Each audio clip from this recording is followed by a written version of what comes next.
Okay, we're gonna get started. I can't use the joke again, can I? Everybody heard that one. I've got some new shoes for this event.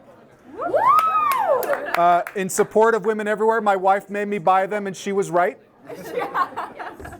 They look really great and they're comfortable too. Okay, so I just want to begin by saying how excited I am for everybody to be here for this event. For myself personally, I kind of stumbled into doing events about a year and a half ago. It was one of those things where a friend said you should take these little meetups you're doing and do bigger stuff. And turns out not only did I like doing them, I'm half good at them. And now I get to do my favorite topic, subscriptions. And I get to do it with three amazing operators and owners here with you today. Three amazing women.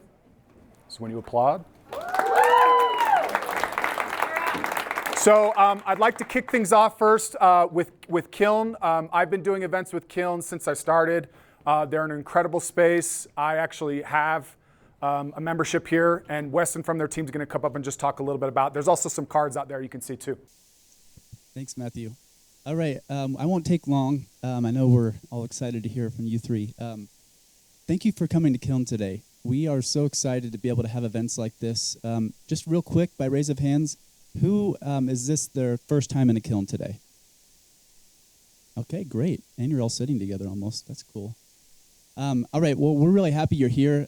You'll notice there's a little highboy table right outside the door. You'll see cards that look like this. They are for a complimentary day pass. So we'd love for you to take one, or you can take a couple, give to your friends. But we feel like once you experience Kiln, you'll really get what we're trying to build here. And we're just thankful to be a part of it. So enjoy the event. Yeah, Kiln is always supportive of events like this, which is one of the reasons why I'm so proud to be a member here. So I just want to take a couple minutes too first to thank some of our sponsors.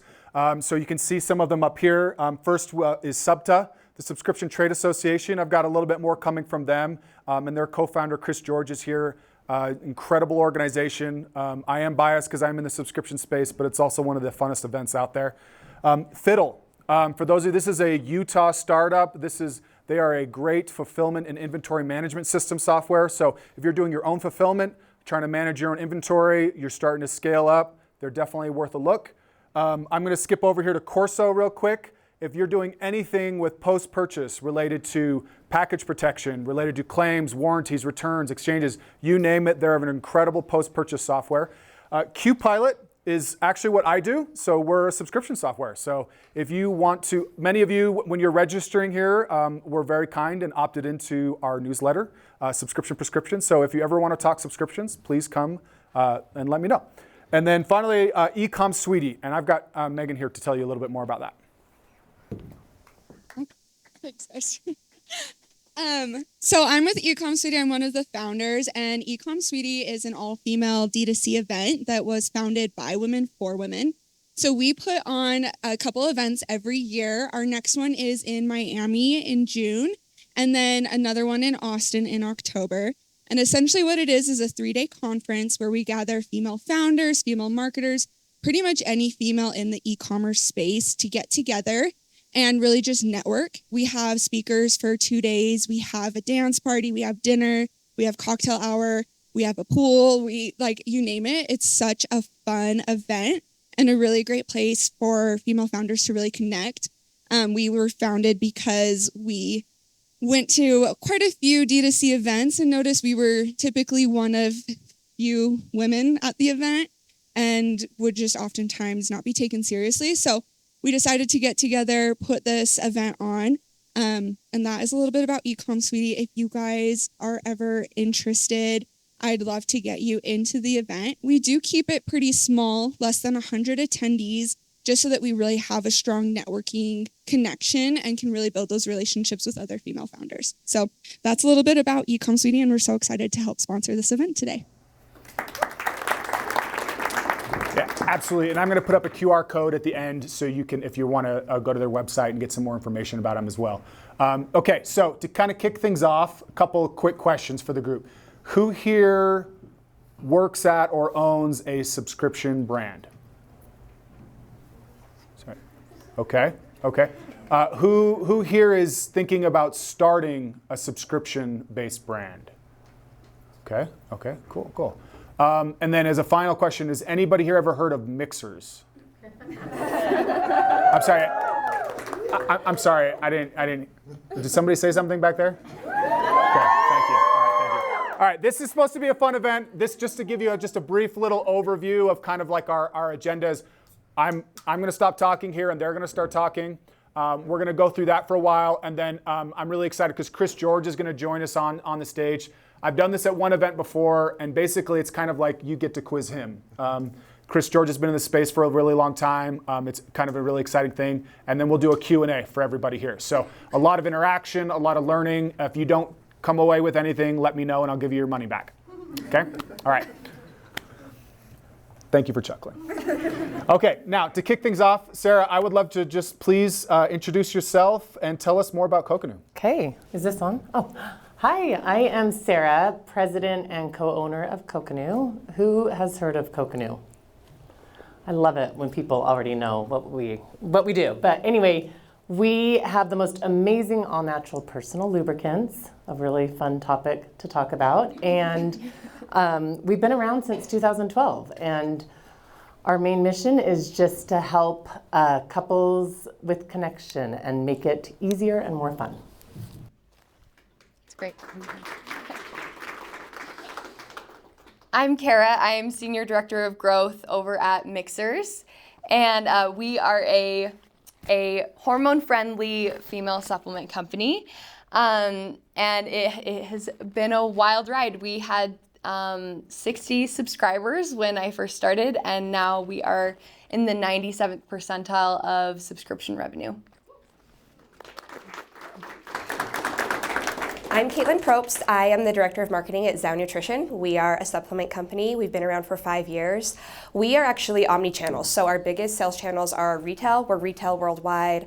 We're also do a lot on Amazon, and our D2C channel actually rounds out, it's the least amount of revenue that we do. So it's a little bit of a different model, but it's been an awesome way to grow it. Well, and it's actually a pretty common model, right? A lot of brands start with the retail distribution side. How has that been for you when you're thinking about how to, like, is that a focus about the DC side? How do you approach subscriptions at a brand like yours? Oh yeah, so we feel like from the omni-channel perspective, like my goal as the marketing director is to make the experience top-notch, whether you're in retail looking at a shelf or whether you're on Amazon searching.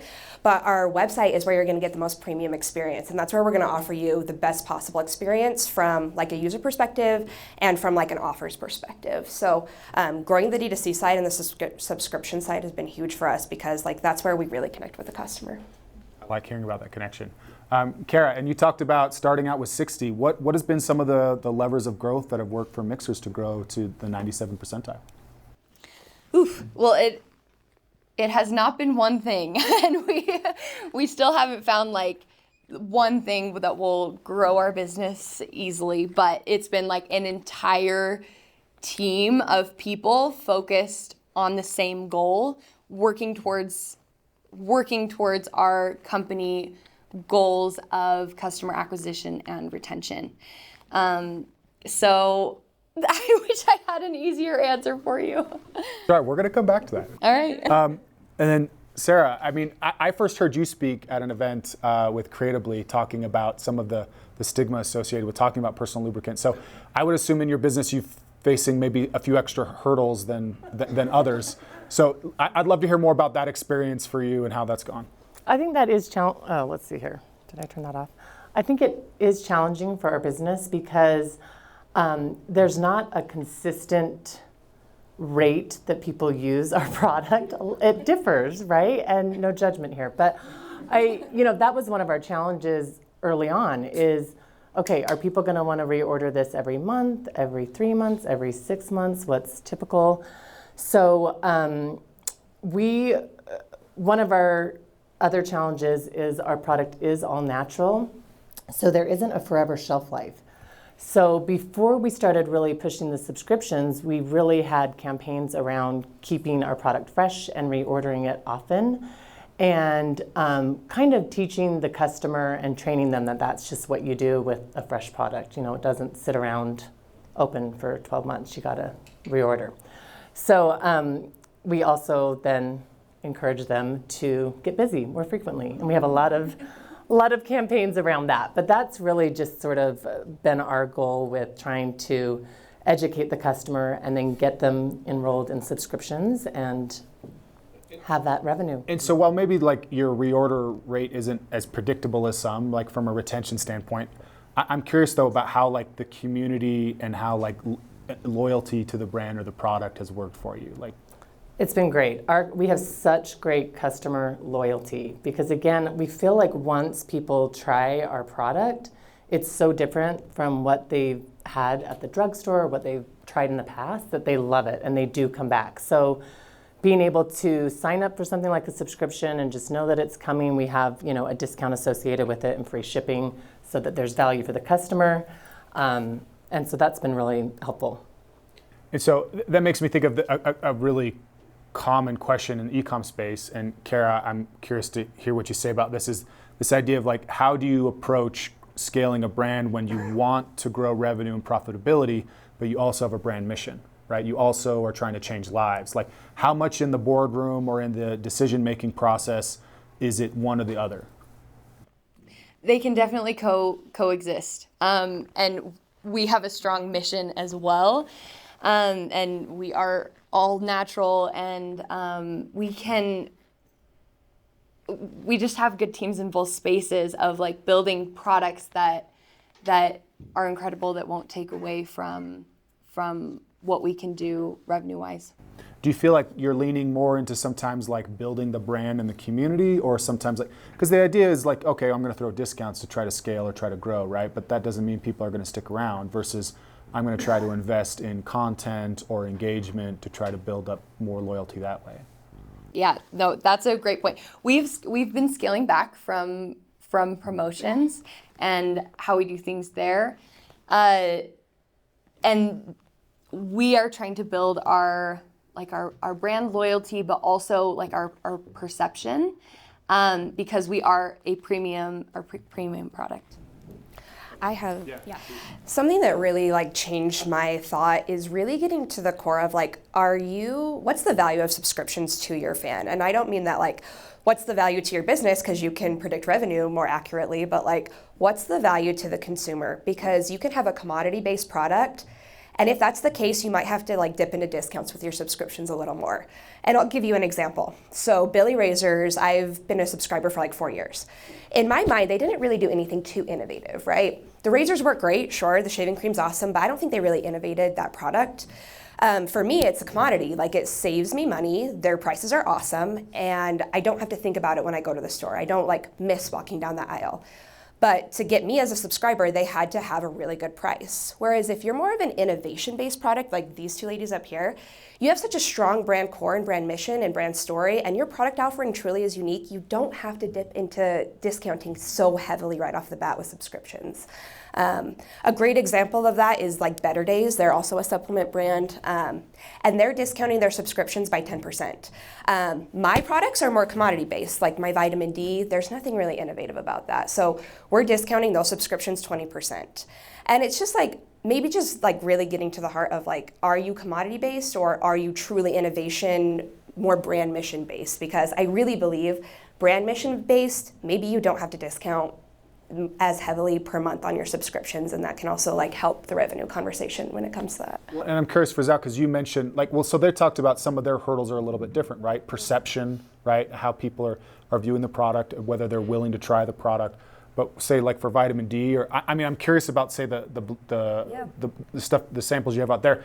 What are some of the hurdles you're facing from a commodity side, or that you're trying to get from an acquisition standpoint? Right. So from a commodity side, like, I have a couple products. Vitamin D is a great example. Like, really, there's not a ton of innovation in vitamin D. You can buy it at the grocery store, but I always tell my team, like, the best thing we can do for our consumers is just get them using our product regularly, because you're not going to feel a difference with supplements unless you're taking it every single day. And that leads me down the line of like, well, it's a commodity product. We can discount that one 20%, but we do have other products in our line that are truly innovative. There are complexes like the screen eyes that I brought today as samples. We have a thyroid support product that a lot of women are obsessed with. Those are the really like innovative products that we try to focus our marketing on. So we've really dialed the marketing in on the innovative formulas that we own that are more like brand building versus commodity. And so when you say that, are you saying you're investing, like say you're putting Facebook ad budget for the innovative products, or you're just, okay, is that what you're talking about? Yeah, so because those are really the differentiators for us, right?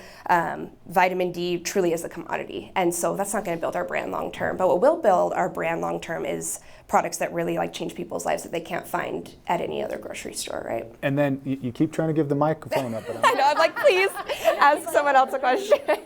I'm curious then, I would assume you have a pretty strong upsell strategy with a pretty diverse product line. And don't worry, Art, that question's going to cascade down too. But could you tell us a little bit more about your strategy, how you approach upsells? Like, so if somebody buys the innovative product, when are they getting the vitamin D upsell? Right. So what is nice about being in the supplement industry is there are a lot of really good product pairings that actually do really well together. And we suggest those in cart. That's actually one of the biggest like AOV increasers, is suggesting products in cart that actually do pair well together and make sense. We also do a lot of quizzes on our site that suggest stacks that you should purchase together. We do a lot of post-purchase email flows too that are like, if they're really tailored to our top 10 products. So if you buy a top 10 product, we have 2 and 3 pairings that go really well with that. And so in the post-purchase flow, we're really suggesting, hey, if you like X, try Y. And here's why, because it's going to help your body do X, Y, Z. A great example of this is like collagen and vitamin C. Your body needs vitamin C to synthesize the collagen, so that's a no-brainer stack for us. That makes a lot of sense. Yeah. And so, Kara, I remember from our lunch a while ago, you told me something really interesting around upsells for Mixhers. Is you found what the strategy is for when you offer products or not. Can you unpack a little bit of the logic behind or your approach and how you were testing upsells? Because you have about six products, right? Mm-hmm. Right. Yeah, so we have a strategy that we're trying. We know which product comes at, like if they buy product A, we know which product they will typically be interested in next. And so we are shipping them a sample of the next product that they would typically be interested in. Now, are you doing that right away, or are you waiting to do that depending on timing? Like, well, from your suggestion, which is great, we found like a safe zone for our customers of like, we need them to last 3 months in their subscription, and after their past 3 months, they're like at less risk of churn. And so at that point, we can then be feeding them more upsells, where at the beginning, we are just trying to push, like, listen to our podcast. We'll tell you how much you continue to need this. And if they didn't subscribe, like, make sure you're subscribed. Here's a review on how awesome the product is that is in your hand. Use it. You bought it, use it. Here are some other flavor options for you. So like continuing to sell them and validate them in the product that they have just purchased. And then once they're more in the safe zone, giving them something new. And like we know what we want next, and we're gonna offer that to you and even give you a sample. And then Sarah, I have a slightly funny and embarrassing story about Coconu. The first time we used the product, you know, the lights are off, and turns out the body oil works as well as the. Of course. At least it wasn't toothpaste. I've had a friend accidentally grab toothpaste. That I don't think would have worked as well. So you have more than just the one product line. Like how are you approaching upsells or bundling with Coconu? And the body oil is a lube. You didn't do it wrong. It's a very great multitasker. So we do have a couple different products, and for our upsells, one of the most popular ones for us is just different product size. So if someone buys a full-size lube, we're also going to offer the travel packets so that they have like little single packets that they can take traveling or throw in their purse or their glove box or wherever they want to keep them. And so that's been a great upsell for us. And then we also like to introduce our additional products via email marketing and other avenues that we use for educating the customers. So. Do you feel like you have a stronger upsell? Like, because again, I would think with the initial perception, people are maybe a little skeptical. They try it out, but once they do, they trust you. They like the product. Are you finding upsells work pretty well for you in getting your products? And I think also, I mean, we do have a free shipping threshold that usually they can hit through sort of like some combo packs or intimacy gift sets. We have some different bundles. And once, especially for loyal customers that already like our product and are using it, they're more open to trying the body oil or, trying the water-based or the travel size. So I would think it'd be a pretty fun ad where you're talking about making sure you keep a travel size sample. we in don't the get to glove. run ads. Let's talk about that. Well, you want to talk about it? Let's talk about it.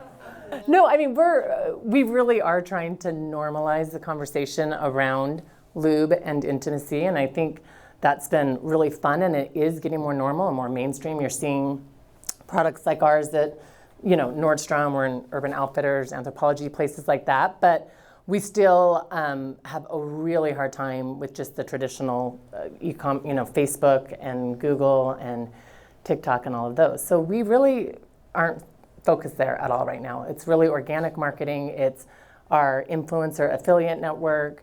It's, Well, I mean, that it's allows tell you to your reach friends.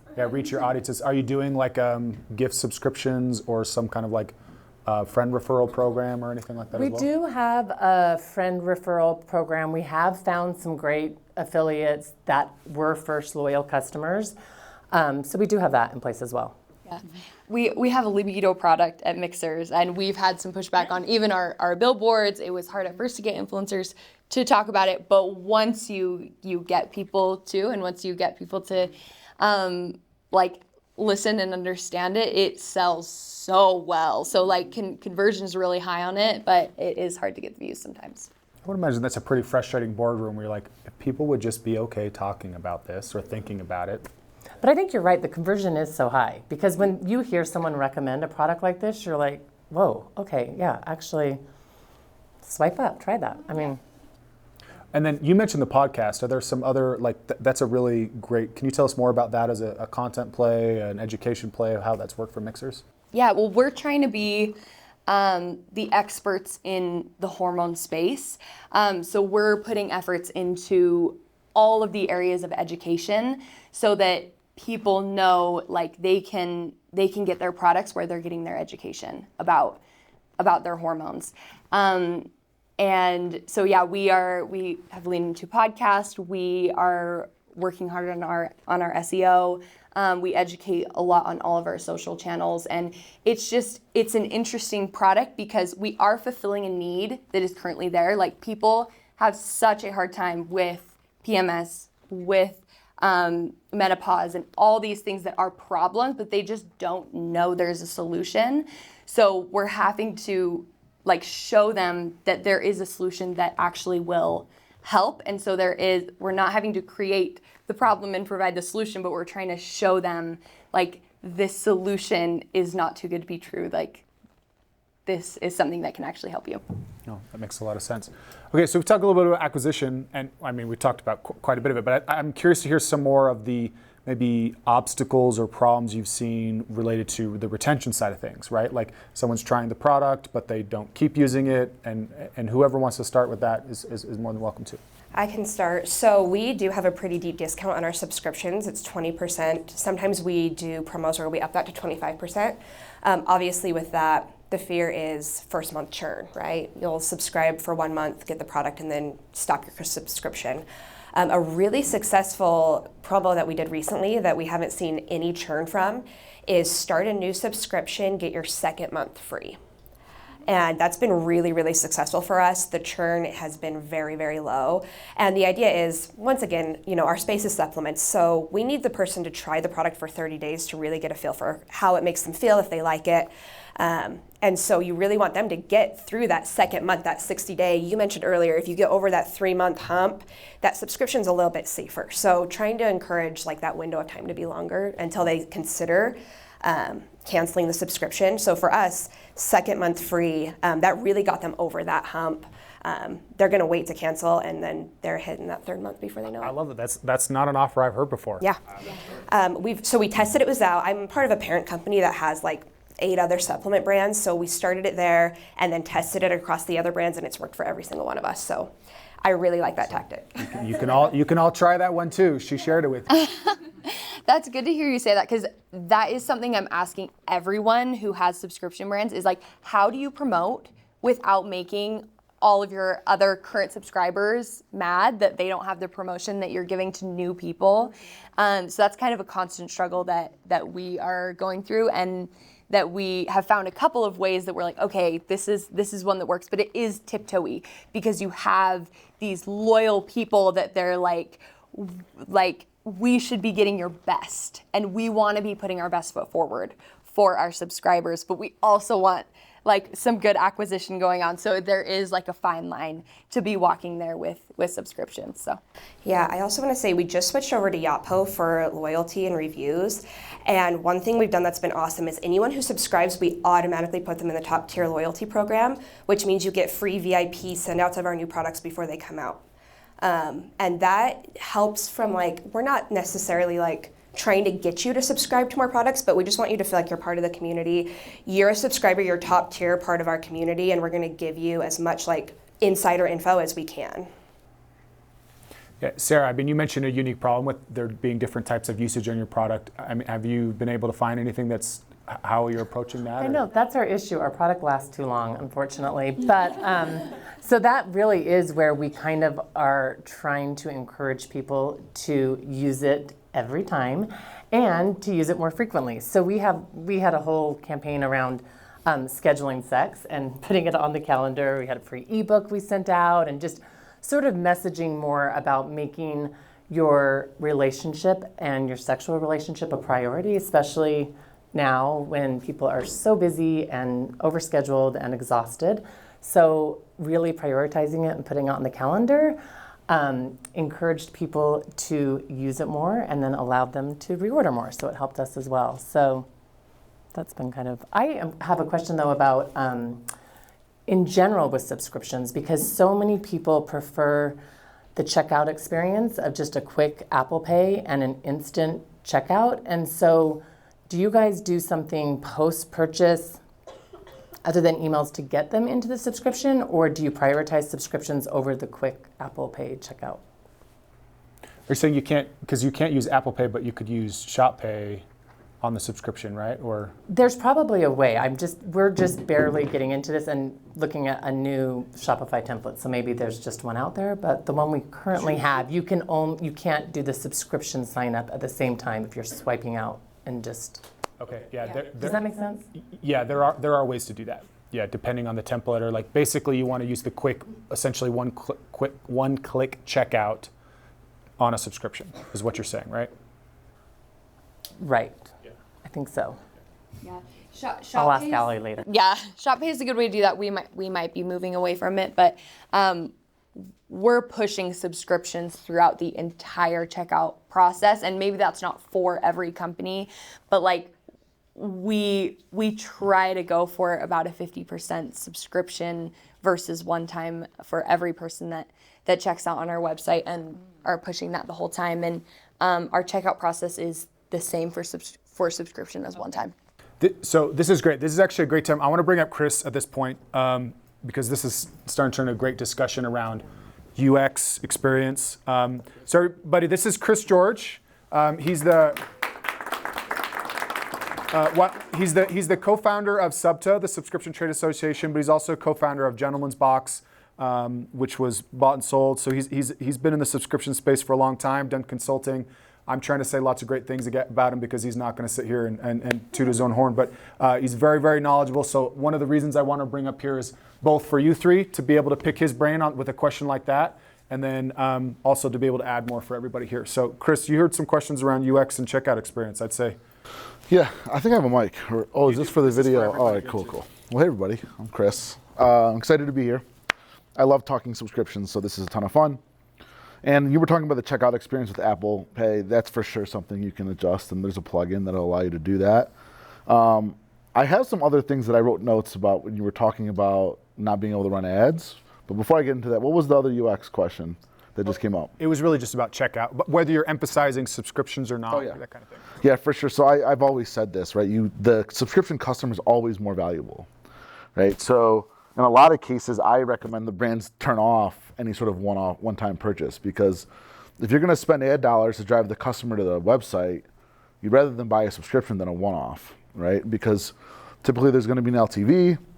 That LTV is going to be much higher than the one-off purchase, and there's some brands make a mistake by allowing for one-off purchase and then trying to convert the consumer later on, but that ratio will never pay more dividends than having the subscription platform. So I'm always a proponent of like, push subscription down their throat. Don't even offer the one-time purchase, and I'm sure different business models may allow for it, but I have a follow-up question yeah. for that. How have you, because our fear, and we have thought so many times about, okay, why do we even have the one-time purchase? I mean, people use it, right? But we do want everyone to be a subscriber, and we don't want people to subscribe and then just immediately cancel. And then obviously the issue of conversion rates and how there is, especially for specific segments and demographics, there's a lot of hesitancy and negative feelings towards subscriptions. So how would you respond to that, of just the fear of a dropped conversion rate? So in summary, are you saying how do we adjust from getting rid of the one-time purchase and then having all this fear around subscriptions and they'll convert less? You're saying, yeah. So again, I'm going to go back to the subscribers are worth more than the one-time purchase. So like out of your business now, what percentage is one-off purchase versus subscription? We are 25% up, 25% one-off. Oh, great. So like that's an easy decision, right? So like to me, it's an easy decision. I would just eliminate the one-time purchase. Now, consumers probably more than ever are more adept to subscriptions, right? It's part of like the next generation, this Gen Z is all about usership over ownership. So subscribing to things is normal. I think that what becomes more important is like, it's fine if you've got this 1 month churn. All three of you have businesses that are like a lifestyle change, right? So you're building a lifestyle around the consumer. So if you look at like HelloFresh, for example, HelloFresh has like a huge, like 75% first month churn. Any sort of subscription business would be like, wait, this is insane. Like, how are you going to sustain this business model if 75% of your customers are churning in month one? However, a heavily discounted first month. Yeah. But that's their goal is to build a lifestyle. So what ends up happening is that other 20% end up being subscribers for 24, 36, 48 months, right? They're building a lifestyle around the consumer. That's their focus. So those customers with that long LTV are going to outweigh all of the first month churn. In any business, like I've always joked, like I wish every company would just agree to remove the coupon code spot and nobody would offer coupon codes, but that's not going to happen. But if you look at the biggest brands in the world, go to apple.com. There's no coupon code spot. There's a reason for that. Nothing's ever discounted. We use it as a leverage way to get somebody in to try the product. Now, and again, in your case, your product needs to be tried. It's not like, oh, this is a t-shirt. I like the way it looks. I'm going to purchase it. Do I like the supplements? Do I like the lubricant, right? Is this lifestyle changing for my hormones? So they've got to try the product. So I don't think it's not as much, let me rephrase this. If you're going to offer a discount, measure the success of all of the consumers over the cohort of a period of time. What was the LTV on this campaign? Just because 50% churned month one, what if the other 50% stayed on for 24 months? If your average LTV is high enough, then it's okay, right? And you'll find that because you're offering a discount on the first month, you're getting a little bit lower quality consumer. That's why in your case of offering the second month free, consumers are less likely to cancel because they paid full price on month one. I don't know what that amount is, but like they're willing to pay $50 or whatever the case may be. So you're getting a higher quality consumer. So a lot of it's testing and like being super strategic on your marketing and knowing this marketing audience has a very different LTV versus a different campaign. And like when you start to go into the weeds on that, that's when you'll really build a business model that'll set you up for growth. Does that make sense? But yeah, like my recommendation is get rid of the one-time purchase, like no matter what. Like I would push it. I did it for Gentleman's Box. I did it for tons of the companies that I consulted for. And I wanted to go back to your question, Sarah, or you mentioned the issue with not being able to run Facebook ads. So have you tried social whitelisting? And there's one way you could do it. I think it could work. Have you tried it? Yeah, no, so whitelisting was great for us. But yeah, right now we have some other page restriction issues. Like my idea, maybe you've tried this. But I would have like a third-party blog writer write a blog of like 3 ways to enhance the experience, enhance your relationship with your significant other. Literally that broad. And then like the number 2 ways to use this like lubricant in the bedroom. That would drive people to that page, should not get flagged by Facebook. And then you could drive revenue dollars. I know, I think it's the... Facebook's got to let us post before we can. No, the bloggers posting. Well, yeah, so the blogger would post, but if they link to our URL, I think it's the landing page, no? The blogger's posting, you're spending your ad dollars to run that ad. They're giving you ad access, so you're spending your own ad dollars on their blog. If you were to go to their ad library, it would look like it was their ad. Right. They're just a writer. Yeah. Like nobody says that they can't write about their opinion about something. I like that idea. Yes. Yeah, write that down. Write that down. And then I had one more thing I wrote a note. The refer a friend. So you brought it up, Matt. Like that is so critical. So we've got this, there's a really good session that we can share, but basically like if you can get each individual customer to refer at least one friend on average, like you're on exponential growth for the business. If you're anything lower than one, then you're gonna hit what's called a subscription death curve, which you're eventually gonna flatten out. So if I can't run ads, I'm like doubling down on this refer a friend program. And some of the tactics might be, if I've got a customer that's been a subscriber for 10 months, I'm gonna send them an offer and say, hey, like, thank you so much for being a subscriber for this long. Do you have a friend that would like this? What's their address? And send that to them. And I would work on getting my refer a friend program up to like over on average referring one person for every customer that I have. And you offer them something for doing it? No. No, just. You're just like, hey, you've been a long time customer, you love the product. You're talking about sending them a free product. I'm going to send your friend a free product. And it's going to come from that, you're going to say like, hey, it's coming from you. Right. Like with like a special card, and like now they get it and they're going to call that friend and say, oh my God, thanks for sending this over. Why did I just get lube in the mail? Yeah. I think it'd be a good campaign. Like post-purchase, like. Yeah, so I think it's harder when they haven't gotten the product yet, right? So I prefer to use the refer a friend after they've tried it, gotten feedback. The other thing too is like, so one of the, it's so important to survey your customers monthly, right? And so one of the things I like to do is you send out a survey and you've got like 3 smiley faces on there. One's a happy face, one's like a mad face, and one's a sad face. If the customer clicks the mad face or the sad face, it's an immediate trigger to customer service. Letting the customer service team know, hey, this customer's not happy. So now it's proactive retention. So then they reach out and say, hey, we noticed you weren't happy. Like, what can we do? If they click the happy face, hit them with the refer a friend program. Or send them to a pre-populated social post that's like, hey, like we made this for you. Post on Facebook how much you love our stuff. Now you're taking advantage of the promoters and you're getting to the people that are upset before they can go ahead and try to. And your survey is just how happy are you with our product or our service or our company after 30 days or something? Yeah, like it starts with those 3 smiley faces when they click it, then it goes into like questions about that product. 3 like. You do stuff with like that with in Klaviyo. Okay. Yeah. What else? I have a somewhat related topic to bring up, and that is just the frequency of communication with subscribers.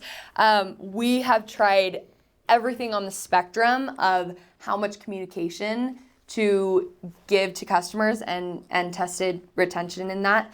And it is so wild how much it changes retention and churn, like when you're communicating with the customer and how often you're communicating with the customer. And there's like kind of a sweet spot that we're maybe close to, but not quite at. But we've had some extremely negative experiences with like certain times of communication and like the wild drop off of communicating with them 3 days before their subscription renews and times like that. Yeah. I mean, look, the truth is you can't be afraid to communicate with your customer. So if you're communicating with them 3 or 4 days before they renew and you're seeing a drop off rate, then you've got to fix the product. Because you cannot be afraid to communicate with them. If they love the product, they're not going to cancel. And then you should be communicating with them and always being able to provide them something of value, right? So with subscriptions, you either got to provide convenience, value, or what are the 3 things? Price. No, wait, convenience, value, or access, sorry. So if you're providing them a product, and like in your case, one of yours was on a subscribe and save, I think, or right. You were talking about how you couldn't compete because you weren't innovative, right? Or you had Billy's. You had Billy's razors. The reason why you had Billy's razors is because it was convenient. You didn't have to think about it. It was getting delivered monthly. That was a sell. So if you have a subscription and you're offering a product, every time you're communicating with them, offer them something of value, right? Value doesn't mean a discount or a free product. Value could be content. Surveying them is providing them value because you're asking them for feedback. And so the other thing too is if you're communicating with them 3 or 4 days before because you're letting them know you're renewing, is that why you're doing it, or you just happen to communicate with them? It was a like pre-shipment notification for like, what do you want to change about your product? And yeah, it increases skips. Yeah. So did you offer an upsell at that same time? Like add something to your shipment? Yes. You did, okay. And Yes. it didn't. There were options. It's something that Recharge has available. I don't know what softwares everyone's on, but it's the Recharge SMS feature, and we had that on, and then when looking through the lifetime value of customers, it's customers that interact with the Recharge SMS had like a $55 lifetime revenue difference from ones who didn't. And so we're like, easy, turn it off. And it was wild, like how much that changes. Yeah, if I get a reminder, there's a lot of times when I'll skip. So I would say forget that one. Yeah, but again, I'm going to go back to like, you're not going to like the answer. The product, they shouldn't skip because they don't like the product, right? You shouldn't have to remind them. Like you don't have to, nobody cancels Netflix, right? Like in some, okay, let me rephrase it. Some people do, but Netflix is always consistently providing you value. They're providing you access to something. You didn't cancel Billy for 4 years. Maybe you skipped a month when you get too many razors. Like that could have been a situation. But I would recommend trying to build a product offering that allows you to communicate with them regularly. I get for the business, it makes the most sense to say, hey, turn this off. It's just like some brands didn't want to have allow you to cancel right on the website. They wanted to force you to call or email in. That works in the short term, does not work in the long term, right? I just want to, Dollar Shave Club, they upsell me constantly, trying to get me to, I basically never do it, but I'm never going to cancel because of the communication, because I use the product. As just an example. I think there's sometimes different things you should be testing. So like the SMS piece, I've seen a lot of brands that are basically just almost prompting somebody to say you can skip. Yeah. Like, because Recharge defaults to that. If you want to pause, skip, or cancel, click here. Yeah. It's basic psychology. I always suggest you should be asking somebody to check in. Like, this is just a check-in. How are things going? Are you, like, just doing something as simple as that can get somebody, you want somebody to think about the fact that they like it, not necessarily think that they need to skip it. Yeah, Hello Bello is more of like a customization, like choose your prints that you want in your diaper box this month. And then they have all the add-ons. So the vitamins, they're giving away a free whatever stuffy for your kid in the box. More gamifying it of like customize your next order makes it more exciting than like, oh, this thing is gonna hit a charge on my cardigan, I'm canceling it. Yeah, man, you hit the nail on the head. It's how you're communicating it for sure. And if you're like doing them some service or saying, hey, what do you want to add to your next shipment, you probably see more value than that. The other thing I wanted to touch on, and I think this is important for everybody in here to know that's on a subscription and for you up there, is that I did a talk with keynote with the CEO of Truebill at our conference last year. And so if you guys don't know what Truebill is, it's not called Rocket Money, but it manages all your subscriptions, right? And so what's been identified is in the past, leading up until last year, if a subscriber added 2 or 3 subscriptions, they were canceling 1, right? So the graph was like, they were adding subscriptions, they were canceling, they were adding 2 or 3, they were canceling 1. Well, that has now crossed. So if a subscriber signs up for something new, they're going to cancel something. And what that means is just because you're in the supplement space does not mean you're competing with other supplement subscriptions. You're now competing for share of wallet. So you're not competing with Netflix. You're not competing with Dollar Shave Club. You're not competing with every subscription the consumer has, even if they're not in your space. Which means 2023 and 24 are the year of retention. You've got to double down on enhancing that customer experience, and you've got to do something that's going to make the consumer think, well, that's not the top of my list to cancel in 2023 or 2024. It is, without a doubt, what's going to be happening these next 2 years is the brands that are going to survive are going to be the ones that focus on the customer retention. And it's always cheaper to keep somebody around than try to find a new one. Like, we're all dealing with increased customer acquisition costs, right? Like, I'm sure you guys have all seen it. The iOS Pixel put every marketer in a craze, and there's ways around that, but my recommendation is, like, focus heavily on enhancing the customer experience. That comes with like consistently surveying them, calling 20 of them a month and just like asking them how much they like the product, getting some of that like personal sort of information. And every company should have like this chief customer experience officer where their whole job is to make sure that NPS is over 40 or 50, and you'll see how that'll pay dividends. To piggyback on that, do not skimp on like your chat. If your like customer service is a chat bot, like I would just have them talk to a real person right off the bat. Like the value that our customer service team brings, and not just like being more personable, but the knowledge they have about the space we're in is like so valuable to our customers. I can't tell you how many reviews we have on products where it was like, oh my gosh, Kim from the customer service team helped me and I love this product. I've been buying it for a year. It's like, do not skimp there. Even if it's just you answering those questions, it's better than a chatbot in my opinion. Okay, let's open it up to the audience. Anybody questions for anybody up here? Steve. I'll just talk. Yeah, go ahead. Caitlin, so you guys mentioned you're pretty big on Amazon, right? So how do you cultivate, or I guess capture some value when you acquire someone on a subscription on Amazon versus on your own website? I know it's a little different, but. Yeah, this has been a big topic of discussion internally. And for a while, we even had leadership put the buy on Amazon button on our PDPs on the website page because they're like, value on Amazon, we want that Amazon customer. But we try to live true to the omni-channel experience and say like, you can buy on Amazon if you want to buy on Amazon. But we try to make, like I said, that website experience just so much more supreme. If you're a subscriber, you get into our highest loyalty program. You're not going to get that if you subscribe and save on Amazon. We're happy to have that business for sure. That's great.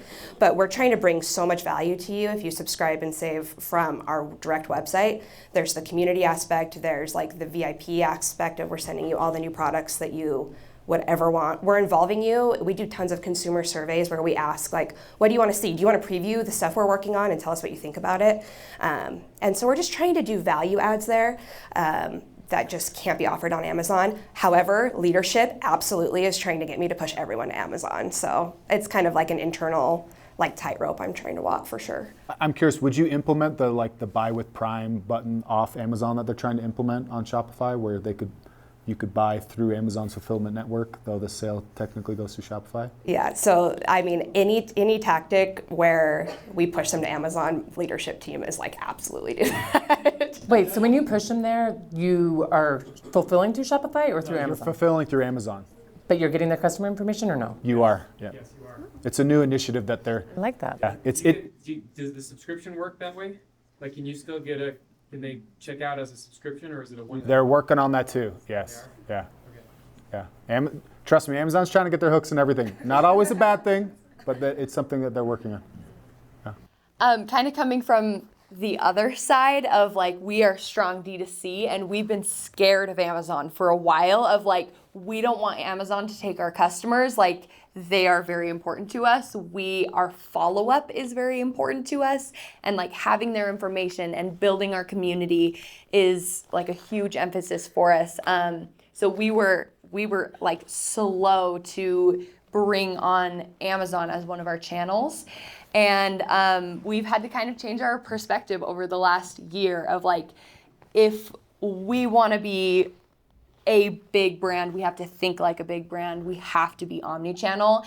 And for people to hear about you so many places and get all those touch points, you need to be everywhere. And we have survived through our Amazon launch. Is Coconu on Amazon? We are, but we can't advertise there either. That's so rude. Casely. How personal are you guys with your subscriptions? Like, your intimate, your hormonal, your health, like, do you hit them with like a birthday giveaway, or like, I'm like, oh, I want a travel pack the month before my anniversary or something like that? Do you guys- Great idea. So yeah, how do we capture their anniversary date? But we got to look into that. I like that, but it's a little hard too for us because I feel like we also like our main customer is a couple, and actually it's 50% female, so it's really not all female. However, we do have to be careful not to say like, oh, have fun with your honey when someone's using it solo, or if they're single, you know what I mean? Or if, someone's gay, and I don't know. I get a little nervous about being too specific about how they're going to use our product, if that makes Curious sense. about part of the onboarding process, or like, a lot of brands will use quizzes as both acquisition, right? Like if you either want to get a discount or, health supplements is a really common one. It's like basically you're going through all your workout goals, right? So like asking some of those questions, it would be interesting to put that somewhere on the site to start testing to see That's if a good people idea. A quiz to kind of make a suggestion on what product they should use. And right, and the idea is you're asking them about like, do they have a significant other? Would they basically you say like, would you like a special gift on a special day, aka your birthday or your anniversary? And so that way you're just asking if somebody would like that, or even if it's other, tell us the date, right? And you don't even know what it is. You're just sending them, hey, March 23rd, you said you wanted a special gift. That way you're getting, if you could think about those quizzes as you just have to be a little creative in how you frame it, but you're getting more information. And then I would be curious to start testing too about how often they have sex or not, right? How often how much have you used coconut oil before? How much do you use regularly, right? Those types of things. Let me add on to that. So that's 100% how you should do it, actually. So when they land on the site, you should have them take that quiz because make it like 7 questions. Question 6 is like, what's your email? They don't fill it. Now you've got that email address that goes into a workflow to then acquire the customer down the road. I tested this significantly with Gentleman's Box. Typically, we've all lived in a world in e-commerce where you wanted to get them through the checkout process really fast. In subscription, you do not. You want to build what's called micro commitments with the consumer, where you're building a relationship with them. If you go sign up for Ipsy, there's like this laundry list of questions they ask you about your makeup and like your skin tone and all this stuff, right? So in your case, you'll be able to not only recommend the product, but recommend the correct cadence. So maybe they don't need it monthly, but you get them on a bi-monthly. And if you get them on a bi-monthly, they're less likely to cancel because they have too much stuff, right? Maybe it's quarterly. And so, when we had the Gentleman's Box, we were a $29 a month subscription. The 3 reasons people would cancel is that they didn't like it, they had product fatigue because they had too much stuff, or they couldn't afford it.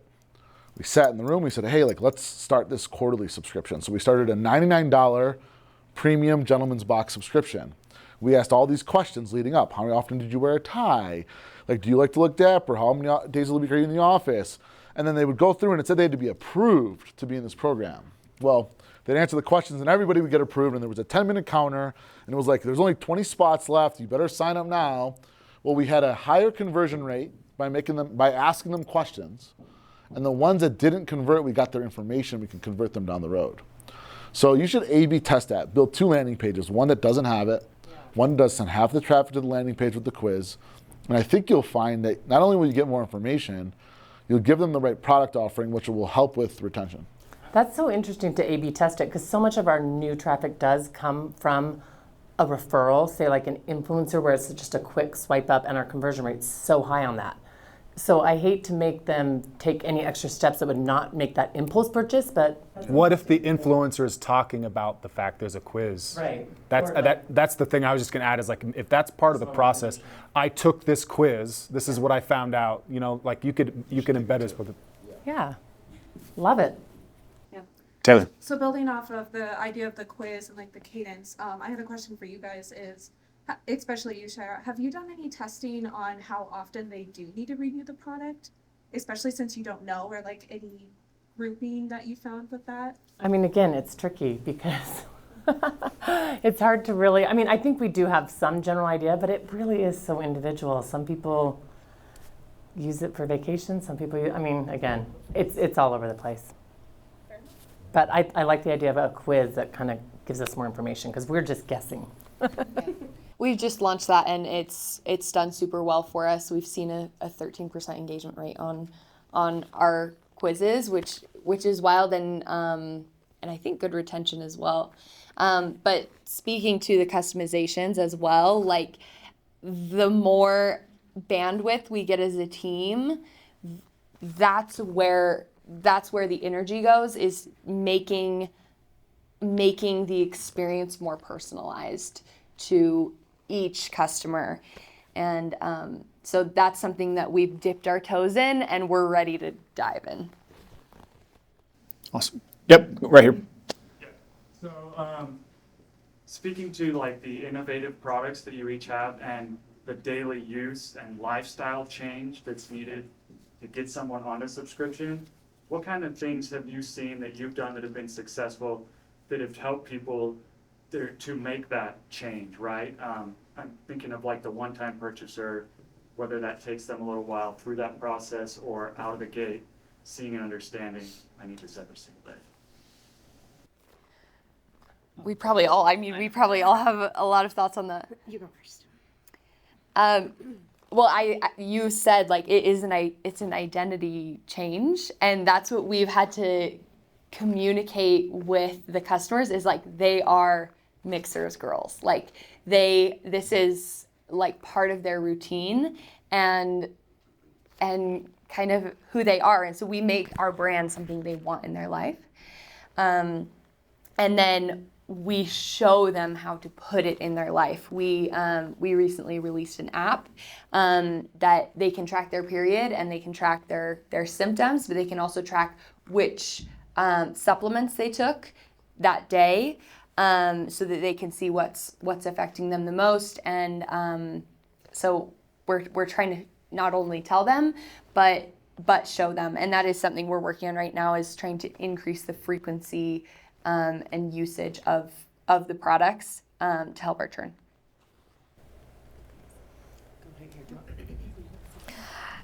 We're much more basic from this standpoint. So on average, we say like it's going to take 30 days for any one of our supplements to really like feel the difference and see the difference. So they get this huge like spike of excitement when they buy it, then they get another spike when they get it. But how do you get someone to consistently take something every day, especially when it's something like a veg cap that has no sensory feedback?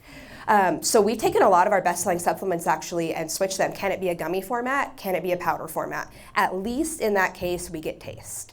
And if we can get one of those senses every day to trigger with that habit, it's better, right? If it is a veg cap and that's just how it's gonna be, we do a lot of email and SMS education of like, hey, the way your body works, the way these supplements work, you're gonna have to take it every day. So we do touch points with SMS, touch points with email, and then we hit them at day 28 of 30 and say, hey, that bottle's probably running low. If it's not running low, you should start your habit of taking it more. If it is running low, it's time to reorder. But the communication from us is much more basic. The app is amazing. That's so cool. But we are email and SMS mostly with those communications. Yeah, and ours, again, I mean, there's a lot of education for consumers nowadays about making clean swaps and looking at ingredients, and lube is some of the worst ingredients. But so really it's educating the customer. But our main mission truly is to have people not look at lubricants anymore as a Band-Aid or something that you use when you're trying to get pregnant or going through menopause or anything like that. It's really a lifestyle change. This can actually enhance the experience every time. Nothing's wrong with you. It's not a problem. It's a celebration. So that's really kind of our education to customers about using it all the time and not having any shame around it. Yes. So we're starting to dabble in retail as well as this, and we're new, so into it. And are there challenges? Can it coexist? Just anything with experience on that. Where are you at? So we actually opened in Showfields in Miami. It's a testing ground. We get it, it's a different customer experience, so it's more of a metric thing. And then we want to do Harmons and like Whole Foods, those things soon, but 60% of our revenue is coming from subscriptions right now. Congratulations. We don't know what to do. That's great. Thank you. What's the product? It's freeze-dried fruits and vegetables. And so you're wondering if you can coexist the retail and the subscription side? Yeah, and are there challenges with that, like that we're going to be up against? Yeah, I mean, in some cases you might cannibalize the retail side, right? But you're always going to be better off getting them on a D2C and being able to ship it to them yourself, right? So, like, you have to weigh out like what's that revenue you're driving on the retail side. Look, with retail, you're like you might have the walk-in traffic, but you're stuck to this couple miles that's around the retail location. I'm taking every dollar and moving it to D2C. Right? Oh, sorry, go ahead. I think one of the benefits to being in retail is that kind of validates your brand. And so I feel like the benefit for me is like people walk into a Kroger and they see a bunch of Zao supplements, like, oh, I've seen that brand on Amazon, that must be a legit brand. But what I would do if I were you is I would slap a QR code on the front of your packaging that goes to recipe videos in aisle. So they pull out their phone, they scan the QR code, and it says like, see how you can use our product, and it's just like beautiful videos, and they're already on your site at that point when they're walking out of the aisle. I feel like the challenge for retail too, especially for us, we are a premium priced product, and when you are priced so much higher than maybe the next item at like a Walmart or a Target or something, it's difficult when you don't have the education piece, unless you, like you say, have the brand recognition. If you already have the brand recognition and they're getting educated somewhere else about why they would want to choose our brand and the premium nature of it. Otherwise, we're mostly focused on DTC right now as well, but retail is growing, so. Yeah. I totally agree that the customer is most valuable to you on D2C. But also it does validate your brand to be retail, to be in retail, and to be a bigger, to think bigger and to be a bigger brand, and that means omnichannel. And as we've been going in retail, we're launching with our first big box next month. We thought it would be way more of a problem than it is. When we were doing our retail pitches, we were told not to talk about our subscriptions, not to talk about like how many people we have that are subscribed, because it would scare the retailer into thinking like our D2C is king and we aren't going to push retail. But it was actually a plus. Like they actually were impressed by the people that were, at the amount of subscribers that we have that are loyal to us. And we have stuff all over our retail packaging, like you're saying, that bring people to D2C, but it's just another customer acquisition tool. You said it was frozen fruits and vegetables, right? Freeze-dried. So I think that now that I'm thinking about it more, and they started to trigger my thoughts a little bit, your product needs to be tried, which is helpful because you might get somebody that hasn't tried it before. And I have a product that I'm invested in called Capsivo, where we're a subscription D2C, but we're in like 1,200 Krogers and CVS's, right? And so similar in the sense that the customer has to try it for them to like it. And I think that if you think you could scale the wholesale side and turn that into profitability, then that revenue driven could be super beneficial to the business. The thing is with retail, and if you're starting to dabble in it, you're going to see that there's it's not easy in the sense that you've got to sell X number of units per week, or you're not going to be in that store. You might have to buy back the units if they don't sell. You've got to spend a lot of marketing dollars to drive people into that location to buy the product. So what I found is we were in 700 CVS's. We had to sell a half a unit a week. And we're at this point where we were selling 0.1, and I was like, Jesus, what are we gonna do here? And the other problem is they put 3 or 4 of them on the shelf. And if one location sells out, it's not like they're running over there to restock the shelf, right? So I don't know where you're at in the retail, but as you get into the big box, there are a lot of challenges when it comes to that, because we're spending marketing dollars 3-mile radius around CVS's in certain regions. In some cases it's working, in some cases they're selling out, other cases they're not selling out. So it's it is tricky, and I think that if I could only go D2C, I would, but in some cases it's helpful to have that as a backing. Morgan? I just kind of want to make we have about 100 brands that are kind of playing around the same place, like D2C, going to wholesale, and there's places you can try it out a lot. Fair Marketplace is a great place to test the wholesale. You get a lot of small stores, little retail mom and pop shops that are if they can buy and they rebuy, then you kind of see that the retail is in play. It's just you have to think about what are you going to do to get the customer to make the purchase in the store. Just because it's sitting on the shelf doesn't mean it's going to sell, right? It's just because you build a website doesn't mean anybody's going to go there and make a purchase. And so it's can you have days where you go and test the product or hand it out and sample it? In the big box brands like the CVS's, the Whole Foods, that shelf space is worth a lot of money. And they're not giving it to you unless you're moving product. So just know that if you're getting into a big box brand at some point, you got to be prepared to spend some marketing dollars to drive the customers in there to make the purchase. Now I'm weighing that against, can I convince them for less money to come to my website and make the purchase and send it to them directly? That makes sense? Was that helpful a little bit? Yeah. One of the benefits for us, at least building the D2C side, and probably for you guys as well, is a lot of the buyers I've been in meetings with Target and Walmart, they are desperate to get the younger consumer down an aisle. And so if you really feel like you can build a brand that has that pull, and you can convince the buyer of that, I've seen buyer after buyer come back and say, okay, tell us your social plan. How are you gonna launch this on social that you're in Walmart? How are you gonna launch this saying that you're available in Targets nationwide? And that they're really concerned about that piece, like how you are going to use your channels to announce that you're available in their store. And it's interesting, like our store locator on our website is one of the most trafficked places on our website. But it's been hard for us to connect that piece. Like how many people are we really driving in store? How many are just discovering us because they walk down the aisle? And the supplement aisle, especially for a younger buyer, is so confusing. And so it's just been interesting for us. We can't really triangulate that yet. Like, are we really driving traffic to these stores and are they really purchasing on shelf? But for us, I see so much value in retail validation, especially depending on the stores you're in. Yeah, especially for supplement companies, it's hard to get in, and you have to have a really strong product, and your sup panels need to be perfect. And that's what is starting to set us apart from close competitors of ours is we are validated in what's in there, and we have proof of that just by being on the shelves there. Let's do one or two more questions. Oh, I have a question for Chris.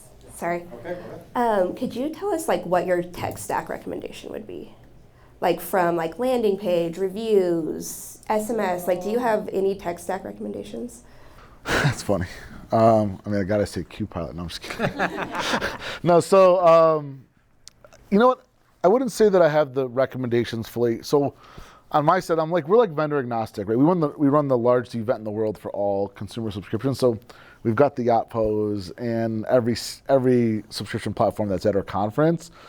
I think that what's important, the better question is, the better thing for you to do is to make a spreadsheet of all of the qualities that you're looking for in the tech stack, and then weigh that against the different tech stacks and then have a check mark. Does it do this, this, this, and this? Because there could be a review plugin that works better for yours versus hers, right? And I don't know that there's a one that is best overall. I think it's what's best for your business based on what your offering is based on what sort of retention plan that you want to have, right? Because there's all these different retention plugins.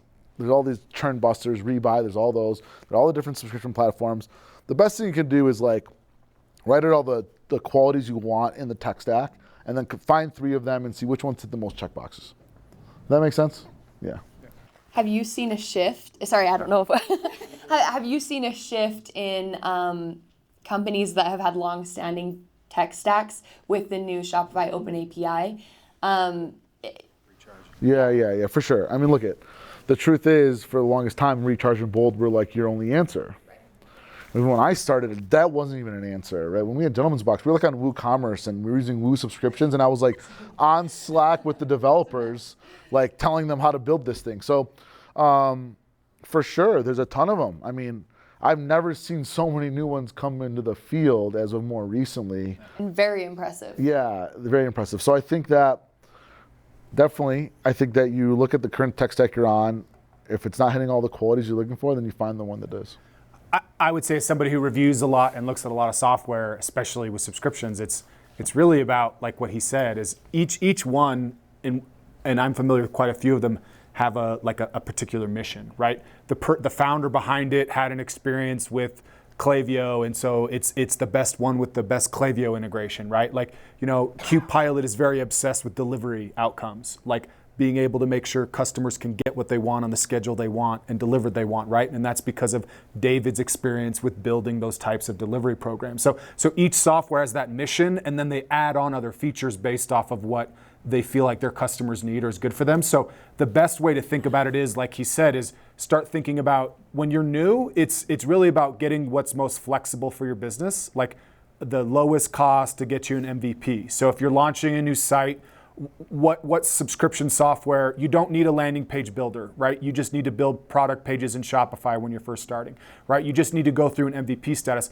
Once you've started a business, and all of you have a lot more data now about what's working or not, you start to evaluate, okay, what is actually like driving revenue? What is driving a good touch point for my customers? And those are the qualities I'm going to start ranking, right? So she mentioned like Yotpo. Yotpo's got a cool feature, right, where it'll, it does this. Well, there's other review sites that do it differently. And so just understanding that kind of experience about what you want, because you know what is going to drive revenue. Like, again, as an example, you just mentioned having some issues with SMS.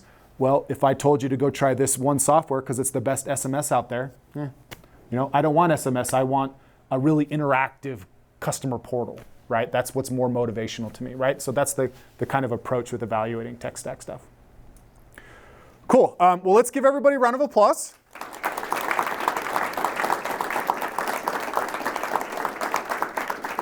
I want to do just a couple things just to wrap up. So if you bear with us for just one moment longer, I want to give Chris a chance to plug the Sub Summit. I went to this last year and it was awesome. Is it going to play audio? Is there audio? Maybe? It's okay. Okay. That's him. Just imagine the sounds. This event was really, really fun. So they have an award show and it was like red carpet. So they kicked everybody out of the main room. It was like quiet for like an hour as they set it up. And then there was a carpet, there was paparazzi, people taking pictures of you walking in for the award show. It was super fun. I've met people from Google there, Facebook, just some, it was incredible. And I've got a cool, I've got a QR code for more information. Yeah, we don't have to play the whole thing. But I've built the largest event in the world for consumer subscriptions. It's everybody from Netflix, HBO Max, Peacock, to your HelloFresh's, Blue Aprons, to your growth, BattleBox, carnivore clubs, your startup and growth phase businesses.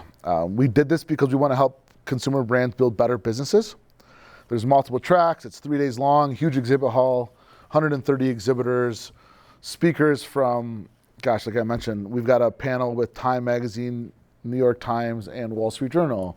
We've got Mercedes-Benz, Mercedes-Benz, Porsche, Volvo, Stellantis are all coming to the conference. And love to see you guys there. If you're doing more than $500K a year in revenue, we've got a hosted buyer program that can get you to the conference for free and give you up to $750 in travel reimbursement.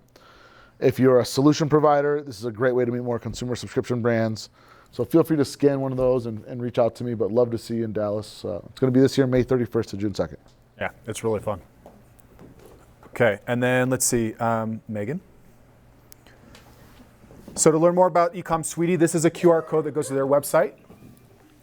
Yeah, so this will just take you directly to our website. On there, it has our events, our upcoming ones. So just again, we are in Miami, June 1st through 3rd at the Good Time Hotel. It is such a really cute boutique hotel. We're excited. And then again in Austin, the very first weekend of October, which is, I believe, the 5th through the 7th. And then our Austin event, we'll be talking a lot about Black Friday, ways to really conquer that. And then at this event and all events, really, we put a really good focus on not only different marketing tactics, but how to exit a company, how to start a company, things that people are learning. And then we also talk about what it's like to be a woman in leadership and handling all of like working through our cycles and all of that fun stuff, including mental health. So it's really well-rounded, a lot of really great people. I will put a little plug in here too. We do have goodie bags that we give to all of our attendees. And if you guys are a brand looking to expand your product to East Coast a little bit more, a lot of our attendees will be coming from New York through Miami for the next event, and hopefully we get you guys out from Utah. But if you guys have any product you'd like to donate, we would love to put those in the goodie bags and get those out to different brand owners and consumers across the nation. So little plug there. This will take you to our website. There is a contact page as well. You can send an email and just say you saw me speak at this event or sponsor this event and speak. But anyway, and then you can also connect with me on LinkedIn or just find me after and we can chat more. So thank you. Okay, You'll all get a follow-up email with the recording for this event. I want to thank you again for coming. If any of you are ever interested in talking about subscriptions, be it software, best practices, I don't really care what software you're using. I just love talking about it, help you unpack or figure some things out. Again, Matt Holman with QPilot, and thank you all so much for coming.